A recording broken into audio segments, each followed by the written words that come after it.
السلام عليكم ورحمة الله وبركاته. وعليكم السلام ورحمة الله وبركاته. الحمد لله رب العالمين. الحمد لله الذي هدانا لهذا وما كنا لنهتدي لولا أن هدانا الله. الحمد لله الذي فضلنا على كثير من عباده المؤمنين. الحمد لله على كل حال.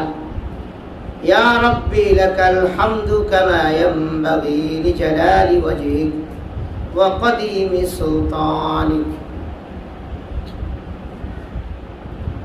ونعوذ بالله من شرور أنفسنا ومن سيئات أعمالنا. من يهده الله فلا مضل له ومن يضلله فلا هادي له. وأشهد أن لا إله إلا الله وحده لا شريك له. وأشهد أن محمدا عبده ورسوله أرسله بالحق بشيرا ونذيرا وداعيا إلى الله بإذنه وسراجا منيرا. أما بعد فقد قال الله سبحانه وتعالى في كلامه المجيد والفرقان الحميد. أعوذ بالله من الشيطان الرجيم. بسم الله الرحمن الرحيم. فاجتنبوا الرجس من الأوثان واجتنبوا قول الزور. وقال سبحانه وتعالى في موضع آخر: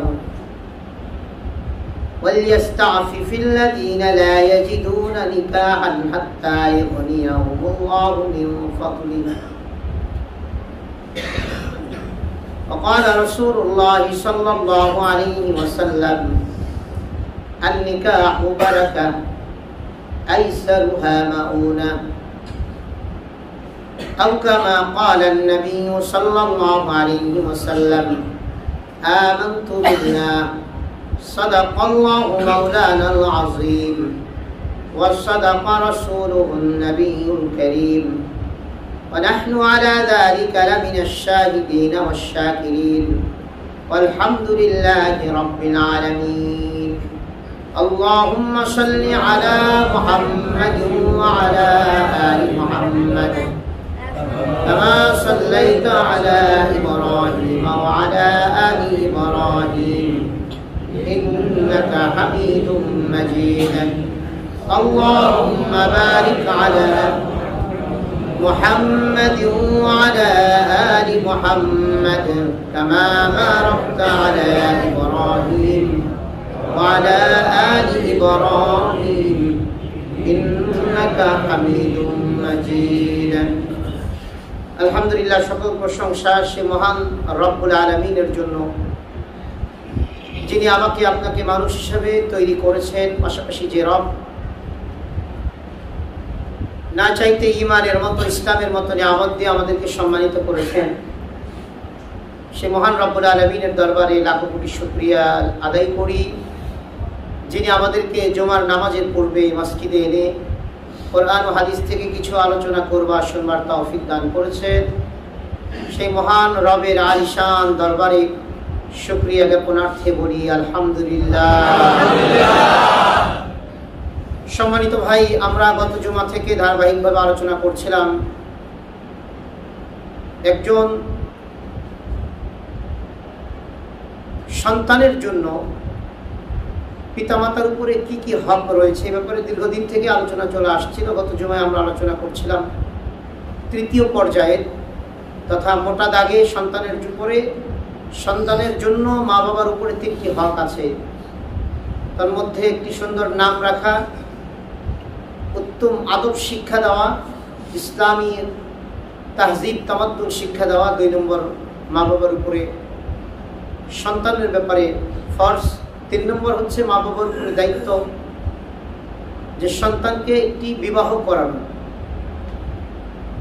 বিবাহ করানো এটা মা বাবার একটা দায়িত্ব। এক্ষেত্রে ছোট্ট একটি মাসালা বলে দেই, বিবাহ করানোটা দায়িত্ব। বিবাহের মধ্যে যদি সন্তানের ব্যাপারে বাবা খরচ না করতে চায়, বাবার উপরে কোনো জোর জুলুম নাই। ইসলাম এটা বাবাকে বাধ্য করে নাই। ভাই কথা বুঝাইতে পেরেছি? মানে বিবাহ করাবেন বাবা, খরচ করবেন কে? সন্তান। খরচ করবেন ছেলে, মেয়ের ব্যাপারে না, শুধু ছেলের ব্যাপারে এটা। কারণ শরীয়তের মাসালা হলো বালেগ হওয়ার পরে মা বাবার উপরে ছেলের ব্যাপারে আর কোনো দায়িত্ব থাকে না। অর্থনৈতিক কোনো দায়িত্ব বাবার উপরে থাকে না, এটা শরীয়তের মাসালা। আমাদের বাবারা বালেগ হওয়ার পরে সন্তানের উপরে যে খরচটা করে, ছেলে সন্তানের উপরে ইহসান করে। কি করে? ইহসান করে, দান করে, তাকে হাদিয়া দেয়, গিফট করে। বাবার উপরে ওয়াজিব ফরজ কিছু না, খরচ করতেই হবে। আর মেয়েকে বিয়ে দেওয়ার আগ পর্যন্ত মেয়ের জিম্মাদারিটা বাবাকে এই মৃত্যু পর্যন্তই নিতে হয়। ছেলের জিম্মাদারিটা বাবার ছেলের বালেগ হওয়ার আগ পর্যন্ত। তো এই জন্য সন্তানকে বিবাহ দেওয়াটা এটা বাবার কর্তব্য। বিবাহের ক্ষেত্রে যত খরচ আছে কর্তব্য কার? এটা ছেলের। নিজের দায়িত্বে নিজে খরচ করবে। কামাও, তুমি কামাইয়া খরচ করো, কিন্তু বাবা যদি করে যে ইহসান করলো। কি করলো ভাই? ইহসান করলো। তো আমরা এই ব্যাপারে আজকে আলোচনা করবো ইনশাআল্লাহ, বিশদ আলোচনা। আমরা গত জুমে আলোচনা করেছিলাম বিবাহ আমাদের যারা বিপত্নিক আছে, অবিবাহিত আছে, বিপত্তি বা বিপত্নিক যারা আছে তাদেরকে বিবাহ করার ব্যাপারে রব্বুল আলামিন সূরাতুন নূরের 32 নম্বর আয়াতে গার্জিয়ানদেরকে জানিয়ে দিয়েছেন। আমরা এ ব্যাপারে আলোচনা করব, গত জুমায় করেছিলাম। তো তার আগে দিয়ে আমরা একটু অন্য আরেকটি বিষয় আলোচনা করব, যেটা সমসাময়িক বিষয় হয়ে দাঁড়িয়েছে। না বললে অনেক ভাইয়ের অনেক সময় দেখা যায় অস্পষ্টতা থেকে যায়। এই অস্পষ্টতা থেকেই ঈমান বিধ্বংসী কিছু কর্মকাণ্ড তার দিলের ভিতরে হয়তো লালন করতে পারে। যার কারণে আমরা যেহেতু খতিব, একজন মানুষের ঈমান রক্ষা করার জন্য আমাদের সর্বাত্মক আমাদের চেষ্টা করতে হবে। তাকে ঈমান ধ্বংস হয় কি কি কারণে, এই কারণগুলো অন্তত তাকে আমাদের জানাইতে হবে। তারপরে যদি সে না বাঁচে, এটা তার সাবজেক্ট। গত 10-12 দিন থেকে আমাদের দেশে, প্রায় 15 দিন থেকে একটা বিষয় নিয়ে খুব বেশি তোলপাড় চলতেছে। কি বিষয় বলেন তো? মাশাআল্লাহ, আপনারা সচেতন নাগরিক দেখছি। আল্লাহ সবাইকে কবুল করেন।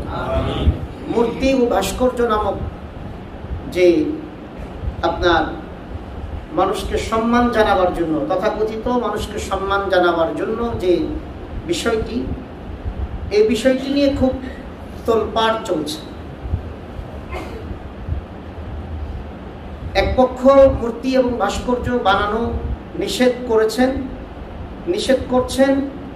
তারা যারা নিষেধ করছেন তারা নিজেদের কথাই নিষেধ করছেন না। তারা রব্বুল আলামিনের কোরআন থেকে, হাদিস থেকে রব্বুল আলামিন যা বলেছেন, কোরআনে রাসূলুল্লাহ সাল্লাল্লাহু আলাইহি ওয়াসাল্লাম যা বলেছেন সেটাই বলছেন। আরেক শ্রেণী যারা আপনার ভাস্কর্য বানানোর পক্ষে, মূর্তি বানানোর পক্ষে, তারা বিশদভাবে দলিল আদিল্লাহ পেশ করছে। প্রথমত তারা দুনিয়াবি হাইসিয়তে তারা বলছে, কোনো ক্ষেত্রে তারা গায়ের জোর প্রয়োগ করার কথা বলছে। কোনো ক্ষেত্রে ক্ষমতাসীন দলের কিছু নেতা, কিছু আপনার কর্মী, তারাও অনেক জোর গলায় কথা বলছেন ভাস্কর্যের ব্যাপারে, মূর্তির ব্যাপারে। তো তাদের প্রথমত যুক্তি হচ্ছে যে ভাস্কর্য আর মূর্তি এক নয়, এটা তাদের প্রথমত কথা। অতএব ওলামায়ে কেরাম যারা আছে তারা মূর্তির বিরোধিতা করতে পারে, ভাস্কর্যের বিরোধিতা করতে পারে না, কেননা ভাস্কর্য আর মূর্তি এক না। এই কথাটা যারা বলছে আসলে দুঃখজনক হলেও সত্য। তারা না কোনো ইংরেজি ডিকশনারি পড়ে বলছে, না কোনো বাংলা ডিকশনারি পড়ে বলছে, না কোনো আরবি ডিকশনারিকে রিসার্চ করে বলছে। এটা 1 নম্বর দুঃখজনক। অথচ এই মানুষগুলো যারা বলছে তারা দেশের তথাকথিত বুদ্ধিজীবী, তথাকথিত তারা দেশের বড় বড় পদে তারা আদিষ্ট আছেন। দুঃখজনক আর কি, যে একটা কথা বলতে গেলে আমাদেরকে একটু রিসার্চ করতে হয়, একটু গবেষণা করতে হয়। প্রথমত তারা যে ভাস্কর্য এবং মূর্তিকে এক নয় এটা বলছে, এটা বাংলা কোনো ডিকশনারিতে নাই, আরবি কোনো ডিকশনারিতে নাই, ইংরেজি কোনো ডিকশনারিতে নেই। ইংরেজি ডিকশনারিতে কয়েকটা শব্দ এসেছে, এই সবগুলো শব্দের অর্থ ভাস্কর্য মূর্তি একই লেখা হয়েছে। যেমন ইংরেজি ডিকশনারিতে এসেছে পিকচার, যার অর্থ এসেছে ভাস্কর্য মূর্তি। ইংরেজি ডিকশনারিতে এসেছে স্কাল্পচার, স্কাল্পচার একটা শব্দ এসেছে যেটার অর্থ ভাস্কর্য মূর্তি এসেছে। ডামি একটা শব্দ এসেছে যেটার অর্থ ভাস্কর্য মূর্তি লিখেছে। ফর্ম একটা শব্দ লিখেছে যেটার অর্থ ভাস্কর্য মূর্তি লিখেছে। ইনকার্নেশন একটা শব্দ লিখেছে যেটার অর্থ ভাস্কর্য মূর্তি লিখেছে। এতগুলো আমি শব্দ বললাম, আপনি হয়তো গুগলে সার্চ করে দেখেন, অথবা আপনি ইংরেজি বাংলা ডিকশনারি খুলে দেখেন, সবগুলোতে ভাস্কর্য আর মূর্তি একই কথা লেখা আছে। আমি এ ব্যাপারে বেশি কথা বলতে যাব না, অল্প কিছু কথা বলবো। ভাস্কর্য, মূর্তি, ছবি, এগুলো সবগুলো বুঝাইতে গিয়ে আরবিতে 4টি শব্দ আছে। কয়টি শব্দ? আরবিতে 4টি শব্দ আছে। প্রথমত তাসবির, তাসবির, মুসাব্বির, এই শব্দগুলো থেকে আমরা হুয়াল্লাহুল খালিকুল বারিউল মুসাব্বির পড়ি না সূরা হাশরের মধ্যে? 1 নম্বর মুসাব্বির। 2 নম্বর এসেছে তিমসাল, আরবিতে তিমসাল শব্দটি। এগুলোর প্রত্যেকেরই সূক্ষ্ম কিছু ব্যাখ্যা আছে, কিছু বড় মাপের কিছু ব্যাখ্যা, আমি সেগুলো সূক্ষ্ম ব্যাখ্যাগুলোতে যাব না। আরবিতে তিমসাল শব্দটি এসেছে ভাস্কর্য মূর্তি বোঝাবার জন্য। তাসবির শব্দটি এসেছে ভাস্কর্য মূর্তি বোঝাবার জন্য। তিমসাল এসেছে ভাস্কর্য মূর্তি বোঝাবার জন্য। সানম এসেছে,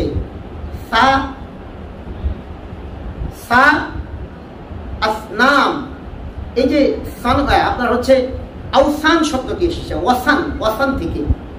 ওয়াসান একটি শব্দ এসেছে কোরআনে। ফাজতানিবুর রিজসা মিনাল আওসান, আল্লাহ সূরাতুল হজ্জের 32 নম্বর আয়াতে বলেছেন। এটার সংক্ষিপ্ত অর্থাৎ এক বচন হচ্ছে ওয়াসান, ওয়াউসানুন, বহু বচন হচ্ছে আওসান, আল্লাহ কোরআনে বলেছেন। তারপরে আরেকটি শব্দ এসেছে সনম, কি বলেন? সনম, যার বহু বচন হচ্ছে আওসান। তো এই যে 4টি শব্দ আরবিতে, এই 4টি শব্দের অর্থই ভাস্কর্য মূর্তি। তো প্রথমত কথা, আমাদের যে সমস্ত বুদ্ধিজীবী ভাইয়েরা বলছে যে ভাস্কর্য মূর্তি আর ভাস্কর্য এক নয়, প্রথমত এটা তারা ভুল বলছে। হ্যাঁ, মূর্তি ভাস্কর্য এক, প্রতিমা এক নয়। একটা কথা বলা যেতে পারে, প্রতিমা, তাদের ভুলটা কোথায় দেখুন। প্রতিমাটা হিন্দুরা বানায়, তাদের ধর্মশালাগুলোতে থাকে, ধর্মশালায় থাকে, তাদের মন্দিরে থাকে, যেটাকে তারা উপাসনার জন্য বানায়, এটাকে বলা হয় প্রতিমা। প্রতিমাটা আলাদা, কিন্তু মূর্তি আর ভাস্কর্য একই। তো আমাদের এই সমস্ত ভাইয়েরা তারা ওলামায়ে কেরামকে বুঝাইতে চায়, যেহেতু মূর্তি আর ভাস্কর্য এক নয়, অতএব কাউকে সম্মান দিতে গিয়ে আমরা ভাস্কর্য বানাইতে পারি, একজন মানুষের সম্মানার্থে তার ভাস্কর্য বানাইতে পারি। তারা প্রথমত বলছে যে কোরআন হাদিস, তারা তো যেহেতু কোরআন হাদিস নিজেরা বোঝেও না, এবং তারা কোরআন হাদিসের বালাইয়ের মধ্যেও নাই। অথচ রব্বুল আলামিন এই ভাস্কর্য আর মূর্তির ব্যাপারে রব্বুল আলামিন কোরআনে কতগুলো কথা বলেছেন, আমি 2-1টা আয়াতের কথা বলবো। আজকে তারা বুঝাইতে চাচ্ছে মূর্তি আর ভাস্কর্য যেহেতু এক নয়, অতএব আমরা একজনের সম্মানার্থে আমরা ভাস্কর্য বানালাম। অতএব আমরা যেহেতু তাকে পূজা করব না, তার কাছে আর্চনা করব না, আমরা তার কাছে দোয়া করব না, তার কাছে কিছু চাবো না, অতএব এই ভাস্কর্য বানানোটা জায়েজ আছে। এটা ওই সমস্ত ভাইদের কথা। অথচ রব্বুল আলামিন কোরআনুল কারীমের মধ্যে হযরত নূহ আলাইহিস সালাতু ওয়াস সালামের যুগের একটা ঘটনা উল্লেখ করেছেন, যেটা সূরা নূহের 32 নম্বর আয়াতে রব্বুল আলামিন পরিষ্কার করে বলেছেন। সূরা নূহের 23 নম্বর আয়াতে আল্লাহ তাআলা বলেন ওয়াকালু লা তাযারুন্না আলিহাতাকুম ওয়া লা তাযারুন্না ওয়াদ্দাম ওয়া লা সুওয়াআন ওয়া লা ইয়াগুস ওয়া ইয়াউক ওয়া নাসরা ওয়াকাদ আযাল্লু কাসীরা। সংক্ষিপ্ত কথা, নূহ আলাইহিস সালামের যুগে শয়তান প্রথমে এসে তাদেরকে বলল যে দেখো এই যে এই কয়টা মানুষ, লা তাযারুন্না আলিহাতাকুম ওয়া লা তাযারুন্না ওয়াদ্দা, ওয়াদ্দা একজন ব্যক্তি ছিল যিনি আমলি মানুষ ছিলেন, সম্মানিত মানুষ ছিলেন সমাজে। ওয়ালা সুওয়া, সুওয়া একজন ব্যক্তি ছিল। ওয়াদ্দাম ওয়ালা সুওয়াউন ওয়ালা ইয়াগুসা ওয়া ইয়াউক ওয়া নাসরা, এই পাঁচজন ব্যক্তি, ওয়াদ্দা, সুওয়া, ইয়াগুস, এবং এই যে পাঁচজন ব্যক্তির কথা বলা হচ্ছে, এরা ওই সময়ে তারা রিসেন্ট মারা গিয়েছে। শয়তান এসে ওই সমাজের মানুষগুলোকে কুপরামর্শ দিল যে দেখো তোমাদের সমাজ থেকে পাঁচজন মানুষ যারা দুনিয়া থেকে বিদায় নিয়েছে, তোমরা এদের ব্যাপারে এদেরকে সম্মানার্থে তোমরা এদের মূর্তি দাঁড় করাও, ভাস্কর্য দাঁড় করাও। সাল্লাল্লাহু আলাইহি ওয়াসাল্লাম আল্লাহর ঘরে ঢোকেনি না মূর্তি থাকার কারণে। রাসূলুল্লাহ সাল্লাল্লাহু আলাইহি ওয়াসাল্লাম প্রবেশ করেন নাই কেন? যে মূর্তি আছে, মূর্তির ঘরে প্রবেশ করা যায় না, মুসলমান প্রবেশ করতে পারে না। আরেক বর্ণনা এসেছে রাসূলুল্লাহ সাল্লাল্লাহু আলাইহি ওয়াসাল্লামকে, প্রথম বর্ণনা তার ওই মূর্তিগুলো সব ভেঙে ফেলা হয়েছে, তারপরে তিনি প্রবেশ করেছেন। আরেক বর্ণনা এসেছে তিনি কুরআন নিয়ে নিজের হাতে 360টি, আলী রাদিয়াল্লাহু তাআলাকে নিয়ে তিনি নিজের হাতে 360টি মূর্তি টুকরা টুকরা করে ভেঙেছেন। মজার বিষয় যেটা, সেটা হচ্ছে যে সর্বশেষ তারা একটা মূর্তি রাসূলুল্লাহ সাল্লাল্লাহু আলাইহি ওয়াসাল্লামের সামনে আনলো, যেই মূর্তিটির নিচে নাম লেখা ছিল, যে মূর্তিটি ছিল ইব্রাহিম আলাইহিস সালামের। কার মূর্তি বলেন? ইব্রাহিম আলাইহিস সালামের। আল্লাহর হাবিব সাল্লাল্লাহু আলাইহি ওয়াসাল্লাম বললেন এটাকে দ্রুত ভাঙো, এটাকে দ্রুত ভাঙো আগে। আমার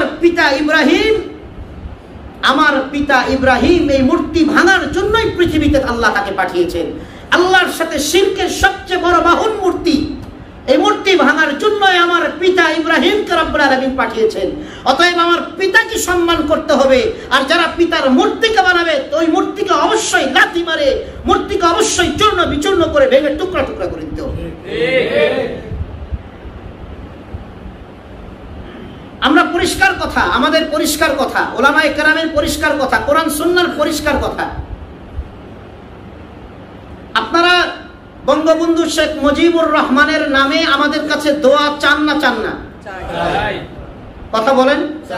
এদেশের ওলামায়ে কেরামের কাছে বঙ্গবন্ধু শেখ মুজিবুর রহমানের জন্য দোয়া চান না চান না? দোয়া চান, এটা ঠিক। আমরা দোয়া করি কিনা এটা বলেন?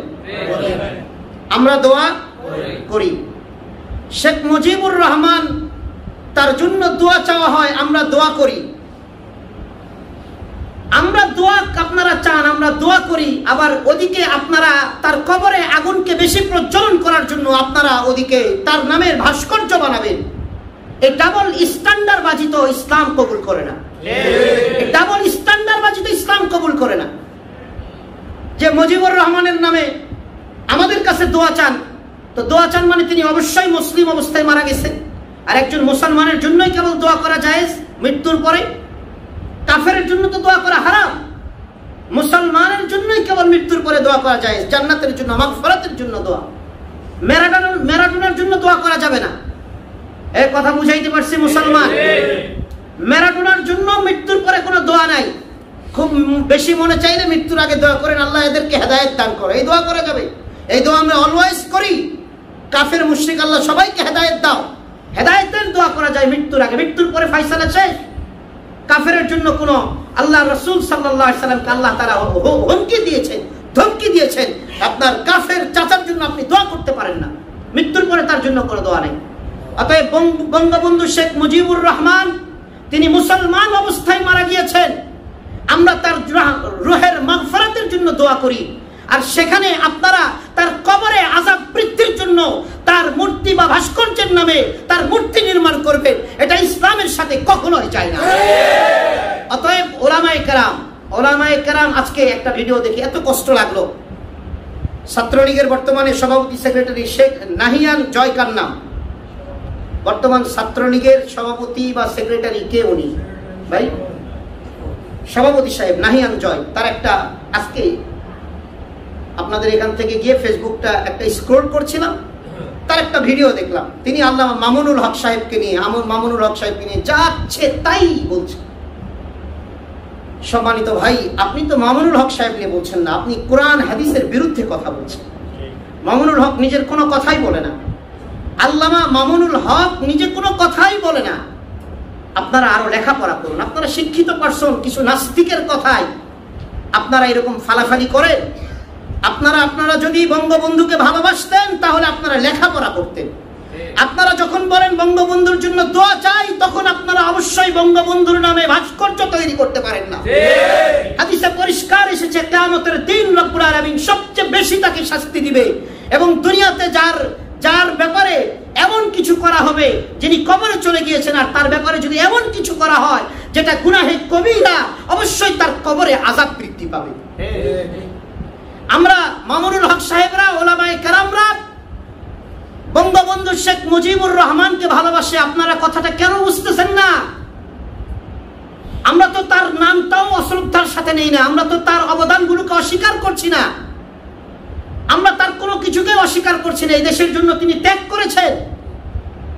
কিন্তু কথা হচ্ছে বঙ্গবন্ধু শেখ মুজিবুর রহমানের শুধু ভাস্কর্য নয়, আপনারা যদি স্বয়ং মুহাম্মদুর রাসূলুল্লাহ সাল্লাল্লাহু আলাইহি সাল্লামেরও ভাস্কর্য তার সম্মানার্থে তৈরি করে, ওই মামুনুল হকরা, আল্লামা আহমদ শফির ছাত্ররা, আল্লামা আহমদ শফির রুহানি সন্তানরা, অবশ্যই এই দেশে যারা ভাস্কর্যের নামে মুহাম্মদুর রাসূলুল্লাহর যদি মূর্তি তৈরি করা হয়, সেই মূর্তিকেও আমরা ঘুরিয়ে দিব। এটা কোরআন হাদিস থেকে। আমরা আল্লাহ এবং রাসূলের দালালি করার জন্য আলেম হয়েছে। পরিষ্কার করে শুনেন, আপনারা যদি দলের দালালি করার জন্য যদি দল করেন, আমরা ওলামায়ে কেরাম আল্লাহ রাসূলের কোরআন হাদিসের দালালি করার জন্য আলেম হয়েছি, আর কারো দালালি করার জন্য নয়। অতএব সম্মানিত ভাই, পরিষ্কার কথা, ওলামায়ে কেরামের বিরুদ্ধে আপনি দলের নামে কিছু করার আগে আপনি আপনার ঈমানটাকে একটু যাচাই করে নিয়েন।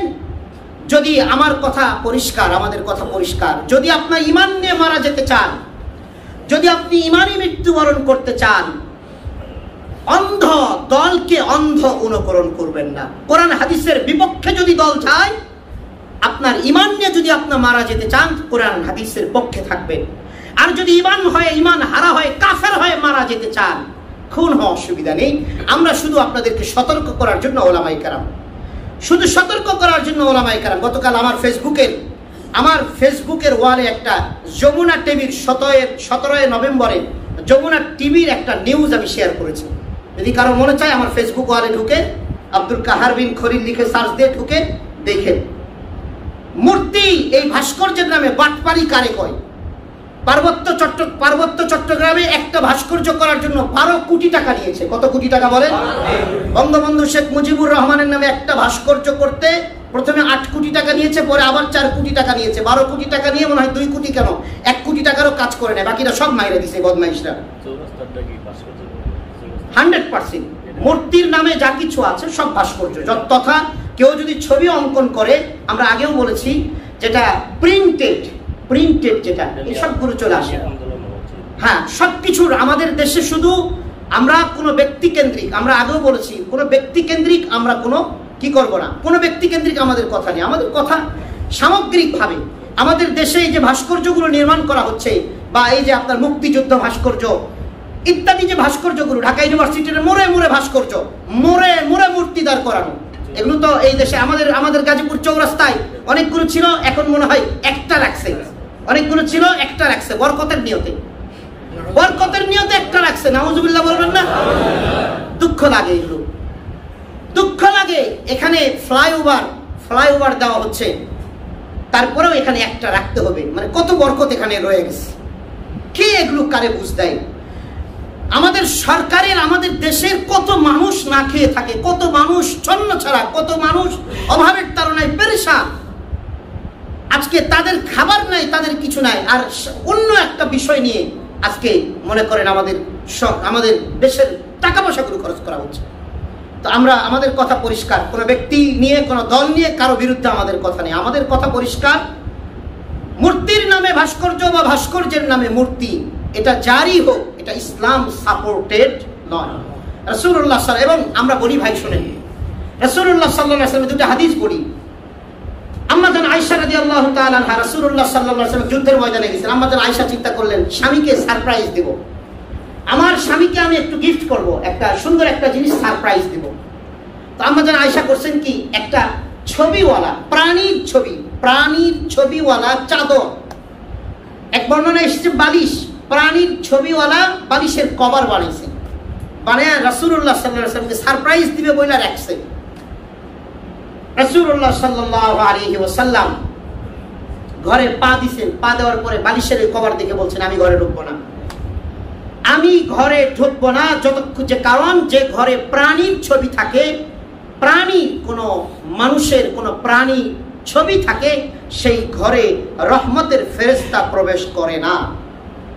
তো রহমতের ফেরেশতা প্রবেশ না করলে কি হবে? একদিন না হলে রহমতের ফেরেশতা না নিয়েই থাকলাম। ভাই কথা বোঝেন নাই? একদিন না হলে রহমতের ফেরেশতা না নিয়েই থাকলাম।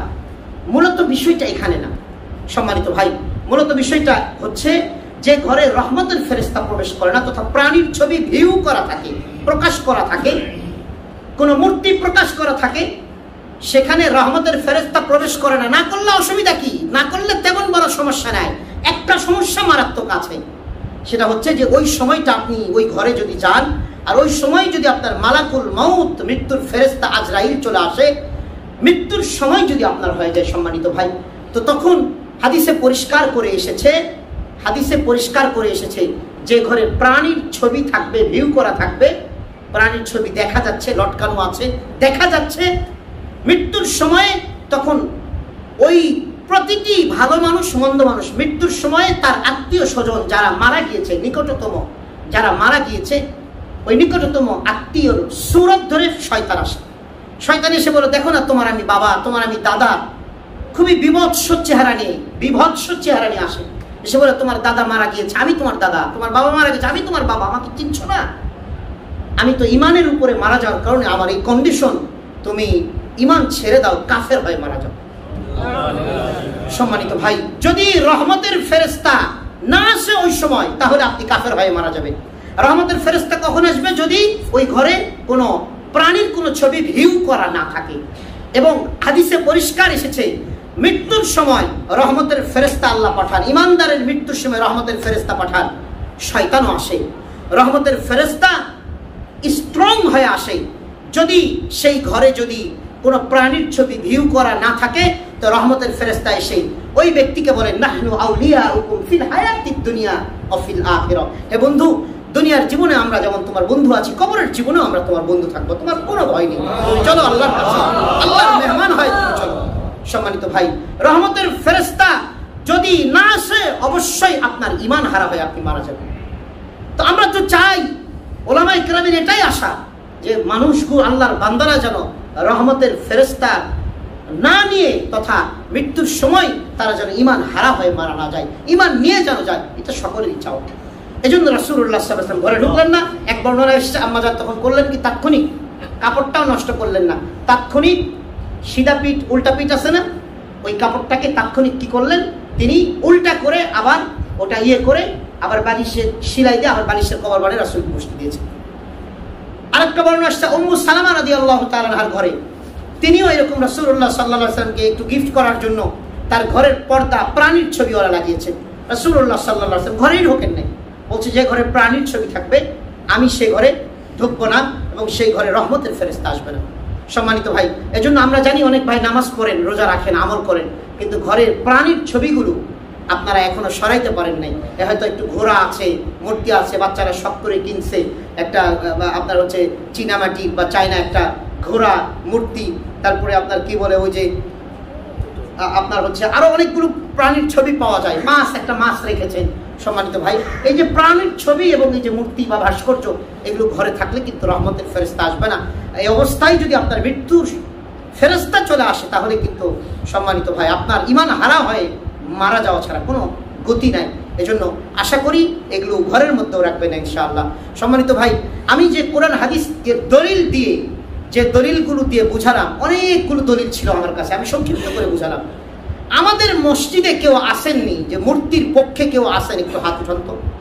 আমাদের মসজিদে যে হুজুর মূর্তি তারপরে বানাইতে হবে, আমাদের বঙ্গবন্ধু শেখ মুজিবুর রহমানের সম্মান একটু কম হচ্ছে, আমরা আরো একটু ওনাকে সম্মান দিতে চাই। কারো দিলে দিলে এরকম আসেনি যে মূর্তি বানানো হোক, নাই কার কার দিলে হাত উঠান তো,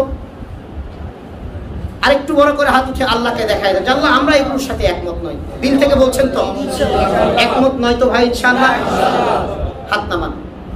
সম্মানিত ভাই, একটা কুফরি একটা ছোট্ট একটা উদাহরণ দিয়ে আমি আলোচনাটা শেষ করে দিব। মদ খাওয়া কি বলেন তো? আরেকটু জোরে বলেন, আরেকটু জোরে বলেন।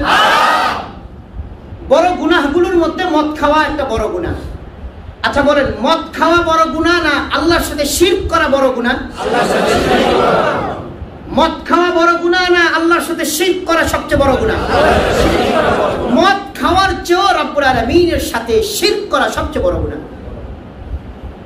আল্লাহ রাসূল সাল্লাল্লাহু আলাইহি ওয়াসাল্লাম, বুখারী, মুসলিম, আবু দাউদ অনেক হাদিসের কিতাবে এসেছে, যেদিন মদ হারাম ঘোষণা করা হলো, যেদিন মদ খাওয়া মদিনাতে হারাম ঘোষণা করা হলো, আল্লাহ তাআলার পক্ষ থেকে 4টা আয়াতে কারিমা নাযিল হয়েছে মদের বিরুদ্ধে।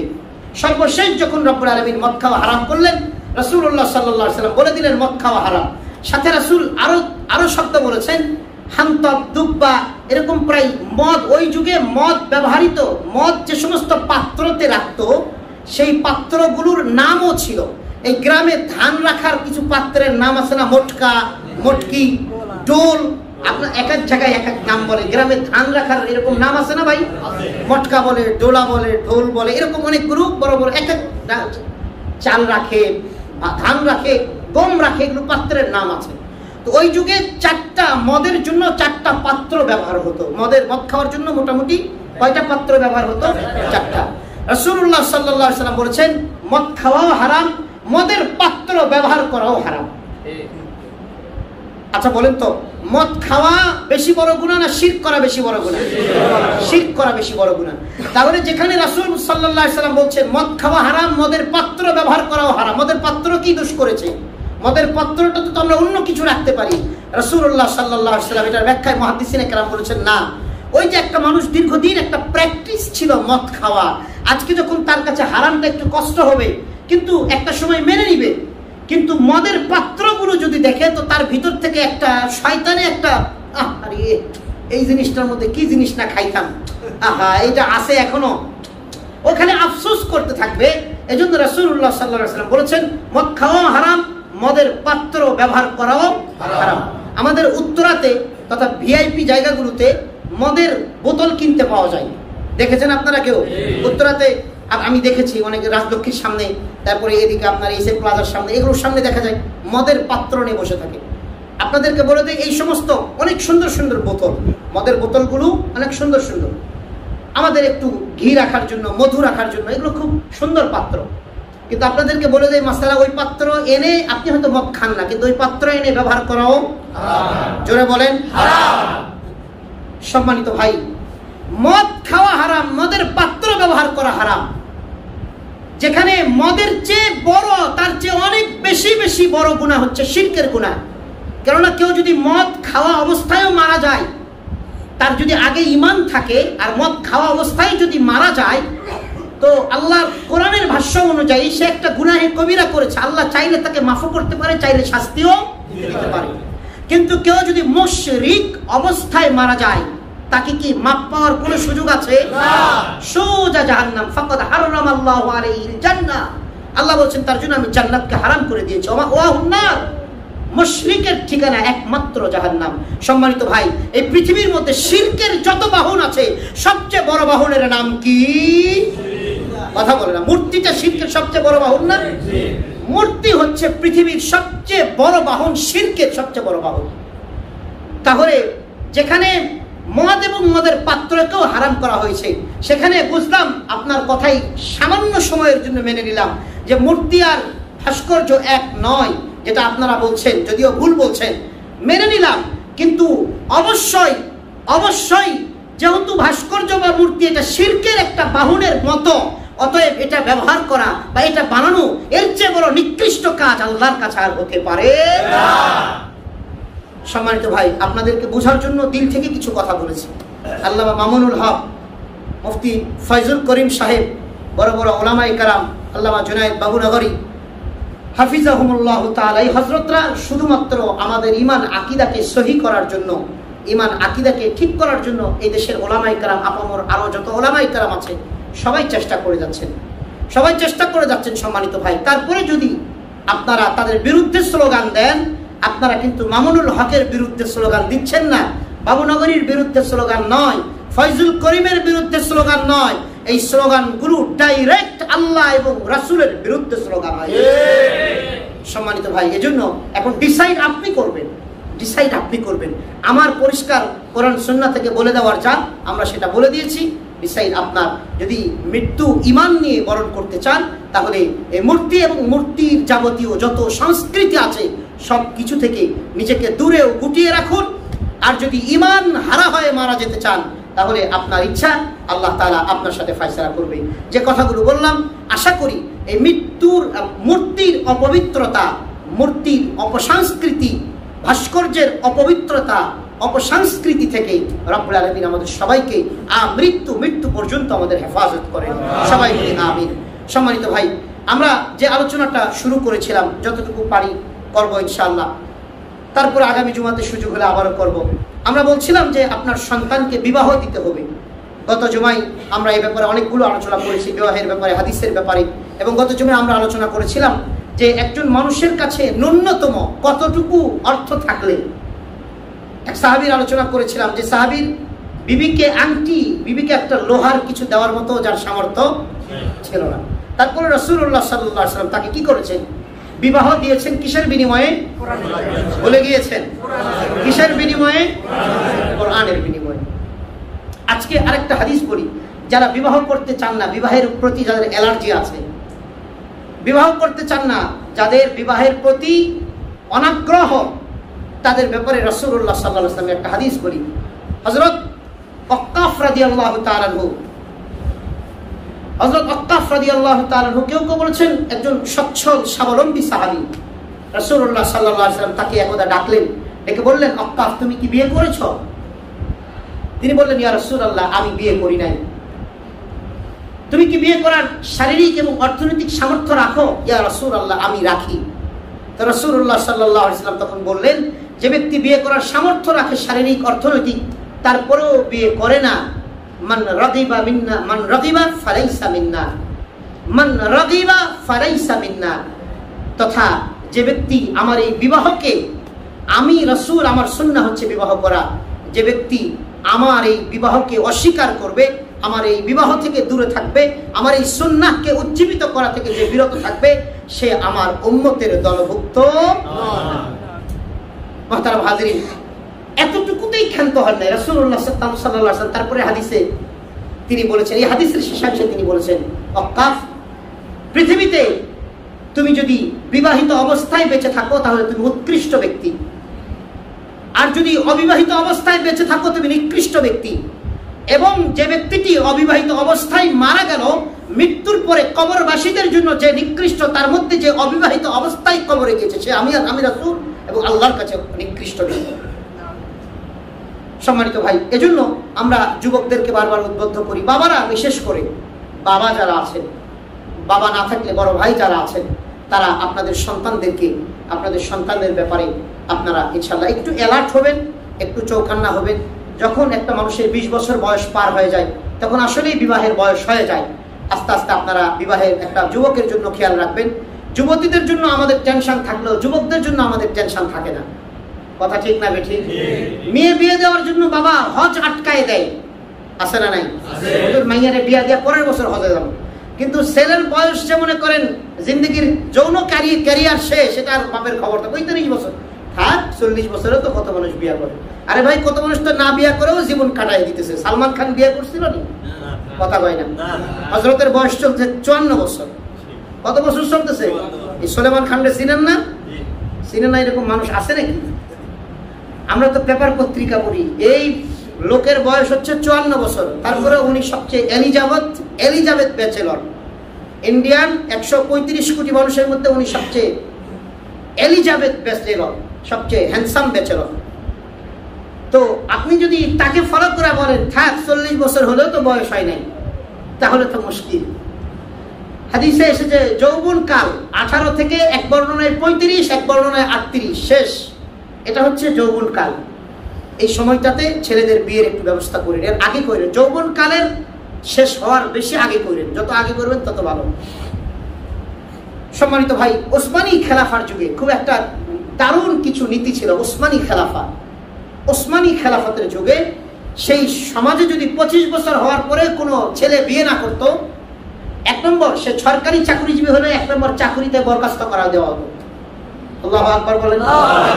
25 বছর হয়েছে কিন্তু হযরত বিয়ে করে নাই, চাকরি থেকে কি মাইনাস। 25 বছর হয়েছে বিয়ে করে নাই। অর্থনৈতিক অবস্থা ভালো হলে তার যত সমুদয় সম্পদ আছে, তার ইনকাম আছে, সমুদয় ইনকামের 4 ভাগের 1 ভাগ সরকারি খাজানায় জমা দিতে হবে। সুবহানাল্লাহ বলেন। আর 25 বছর হয়েছে কিন্তু বৈবাহিক অবস্থাটা বিবাহ করে নাই, অর্থনৈতিক অসামর্থ্যের কারণে। অর্থনৈতিক আল্লাহর বান্দার নাই, সরকারি ভাবে ম্যানেজমেন্ট করে তাকে বিবাহের ব্যবস্থা করে দেওয়া হবে। এবং ওই যে যারা 25 বছর হয়েছে বিয়ে করে না, তাদের চাকরিচ্যুত করে এদেরকে চাকরিতে ঢুকিয়ে দেওয়া হবে। সুন্দর ব্যবস্থা না? কথা কয় না?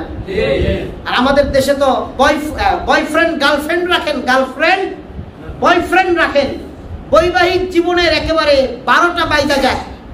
69 বছর হলেও আপনি মন্ত্রী হলেও আপনি বউ পাইবেন, কোনো অসুবিধা নেই। কথা কয় না? 69 বছর বয়সে যাক, তাকে ওয়েলকাম, যে বেড়াই যে হিম্মত করছে এই বয়সে। এই বয়সে তো শরীরই ওঠে না, অন্য কিছু আর কি উঠবে। এই বয়সে আল্লাহর বান্দা কি করছেন? বিবাহ করার হিম্মত করছেন। এটা আল্লাহর বান্দা এবং একেবারে মনে করেন সেঞ্চুরি করে ফেলছে।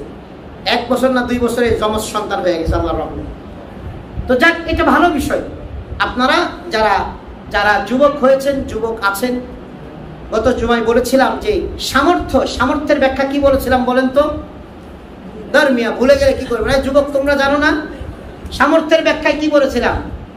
1 কোটি টাকার মালিক হতে হবে, 1 লাখ টাকার মালিক হতে হবে, গাড়ি থাকতে হবে, বাড়ি থাকতে হবে, রিক্সা চালাইয়া, হাফ বেলা রিক্সা চালাইয়া যদি দুপুরের খানা জোগাড় হয়ে যায়, তুমি বিয়ে করে ফেলো, বিকেলে আবার রিক্সা চালাইয়া রাতের খানা জোগাড় করে 2 কি কপতি খাইবা, স্বামী স্ত্রী খাইবা, আল্লাহর ইবাদত করবা।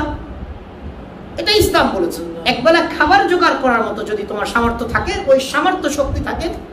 এবং থানভী রহমতুল্লাহ লিখেছেন ইসলাহি ইনকিলাবের মধ্যে যে কেউ যদি বিবাহের নিয়তে ঋণও করে, কেউ বিবাহের নিয়তে ঋণ করলো কিন্তু আল্লাহর বান্দা ঋণটা পরিশোধ করার আগেই মারা গেল, তো আল্লাহ নিজের জিম্মাদারিতে তার ঋণকে আখিরাতে পরিশোধ করে দিবেন। থানভী রহমতুল্লাহ লিখেছেন। সম্মানিত ভাই, এটা একটা স্ট্রং সুন্নাহ। এবং আব্দুল্লাহ ইবনে আব্বাস রাদিয়াল্লাহু তাআলা তিনি বলেছেন তোমরা বিবাহ করো, কেননা এই উম্মতের মধ্যে সবচেয়ে শ্রেষ্ঠ ব্যক্তি যিনি, তার সবচেয়ে বেশি স্ত্রী বেশি ছিল। সুবহানাল্লাহ বলেন। কে তিনি? মুহাম্মদুর রাসূলুল্লাহ সাল্লাল্লাহু আলাইহি ওয়াসাল্লাম। সম্মানিত ভাই, এজন্য বিবাহ করবেন তো ইনশাআল্লাহ?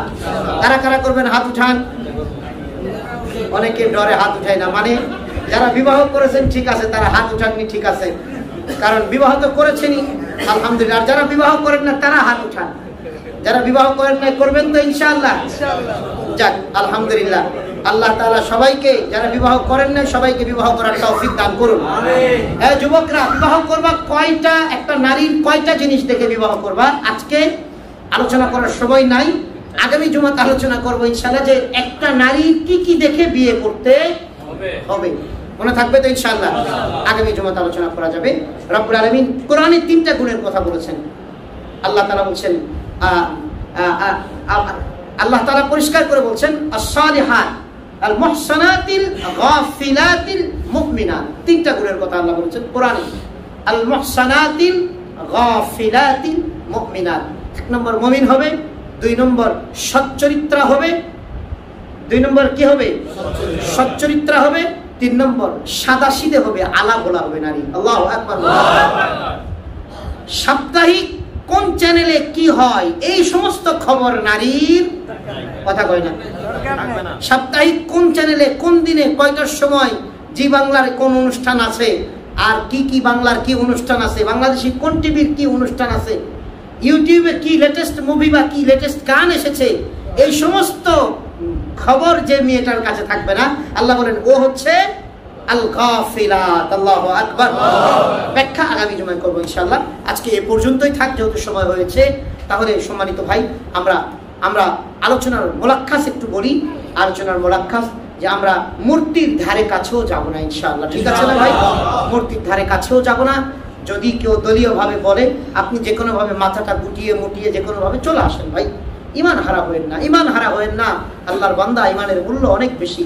আপনি যদি ইমানকে রেসপেক্ট না করেন, আপনি যদি ইমানকে রেসপেক্ট না করেন, রব্বুল আলামিন আপনার মতো কুলাঙ্গারের কাছে ইমান রাখবে না।